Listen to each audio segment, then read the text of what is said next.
안녕하십니까. 전북권 뉴스입니다. 문재인 전 민주당 대표가 전북을 찾았습니다. 문 전 대표는 전북기자협회가 주관한 대선주자 토론회에서 전북 홀대론을 잘 알고 있다며 전북을 호남과 분리해 대우하겠다고 약속했습니다. 박찬익 기자의 보도입니다. 오늘 아침 동해상에 떨어진 북한의 발사체에 대해 문 전 대표는 안보에 대한 자신의 약점을 의식한 듯 단호한 입장을 보였습니다.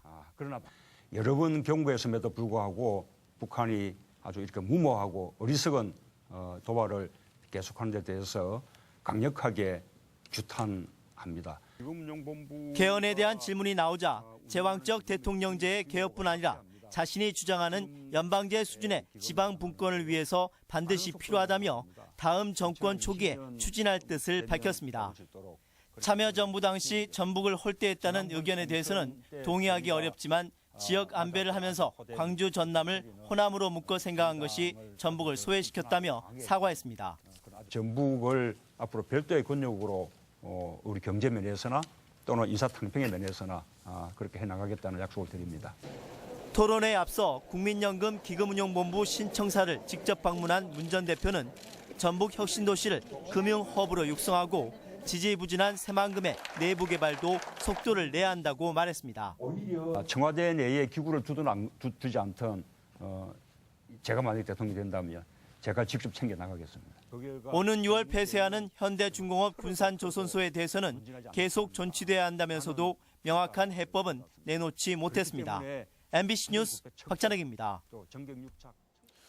국민의당이 도내에서 1박 2일 현장 최고위원회를 개최합니다. 국민의당 박지원 대표와 최고위원들은 오늘 오후 익산 인수공통전염병연구소와 완주 로컬푸드 직매장을 방문하고 한옥마을 등 구도심 상인들과 간담회를 열어 지역 민심을 들었습니다. 이어 내일은 도의회에서 최고위원회를 열고 전라북도의 주요 현안을 청취합니다. 국민연금 기금운용본부가 이달 말 전북 혁신도시로 이전합니다. 기금운용본부는 현 서울 강남 사무실에서 전북 혁신도시의 신청사로 옮기는 작업을 오는 25일부터 나흘간 진행할 예정이라고 밝혔습니다. 기금운용본부는 540조 원의 자금을 운용하고 있으며 직원 수는 운용직을 포함해 모두 310여 명입니다. 구제역 확산을 막기 위한 소에 대한 일제 접종이 오늘 마무리됐습니다. 전라북도는 지난 8일부터 도내 7,500여 농가에서 사육하는 전체 29만 마리의 한우와 젖소에 대한 구제역 백신 접종을 오늘 완료했습니다. 하지만 이번에 접종한 백신은 도내에서 발생한 유형에 적용되며 경기도 연천에서 발생한 유형과는 달라 추가 백신 확보가 요구되고 있습니다. 고장나거나 접촉 사고가 났을 때 전화 한 통이면 긴급 출동 서비스 기사들이 현장에 달려나오죠. 내로라 하는 대기업 옷을 입고 있지만 이들 역시 과한 업무와 부당한 대우에 시달리고 있다고 합니다. 한범수 기자의 보도입니다. 대형 보험사 하청공업사에서 긴급 출동 서비스 기사로 일하는 40대 A씨. 하루 12시간에서 많게는 16시간까지 일하지만 수입이라야 월 200만 원이 전부입니다. 심야 시간 뜬 눈으로 밤을 지새우며 현장에 나가도 초과 근무 수당은 전혀 받지 못합니다.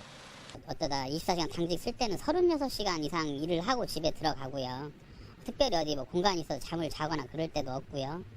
그냥 차에서 잔다거나 이렇게 하면서 열악한 근무 환경에 어려움을 호소하기는 다른 직원들도 마찬가지입니다.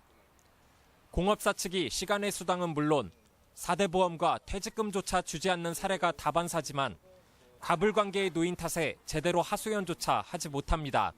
노동부에 신고해봤자 돈도 늦게 나오고 좀 걸리는 시간도 오래 걸리고 피한 것 같아요, 신고를 좀. 이들의 월 급여는 200만 원대 초반.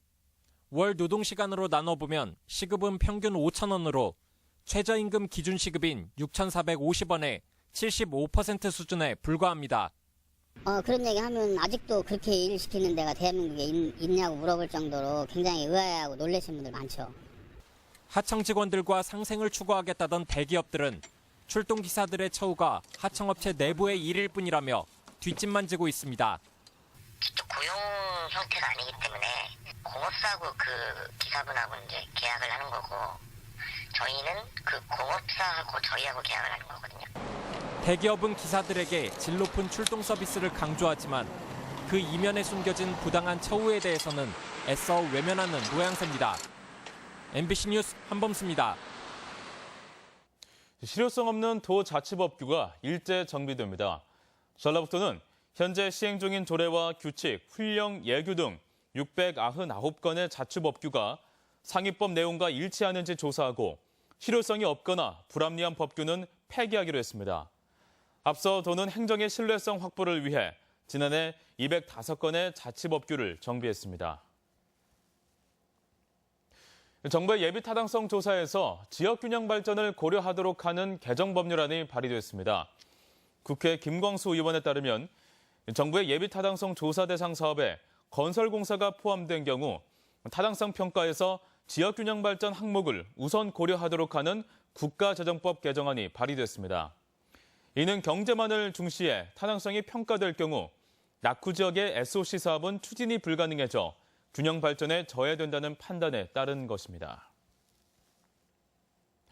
연초부터 도내에서 공공공사가 대거 발주돼 건설업계에 활기가 돌고 있습니다. 전북지방조달청에 따르면 이번 주 금강 웅포와 돈진강, 신태인지구 등 9개 하천공사와 도로공사가 발주 예정으로 한 주 동안 600억 원 이상의 공공공사가 발주돼 지역 건설업계에 호재가 되고 있습니다. 올 들어 지금까지 도내에서 발주된 공공공사는 1,572억 원으로 전국 대비 10%를 웃도는 것으로 집계됐습니다. 전주 기록문화의 전통을 엿볼 수 있는 완영책판의 국가문화재 승격이 추진됩니다. 전주시는 조선시대 책을 찍어내기 위한 책판인 완영책판을 보물로 승격시키기 위해 관련 문헌과 고증자료, 연구 성과를 수집해 역사적인 학술적 가치를 고증해낸다는 방침입니다. 완영책판은 현재 전라북도 유형문화재로 지정돼 있으며 전주 향교에 수장돼 있다가 관리상의 문제로 전북대 박물관에 위탁 보관 중입니다. 교통안전면에서 전북이 최하위권을 기록했습니다. 한국교통연구원이 교통정책과 도로환경 등 교통안전 지표를 종합한 결과 전북 지역 교통안전 점수는 72.15점으로 가장 낮았습니다. 전북권 뉴스였습니다.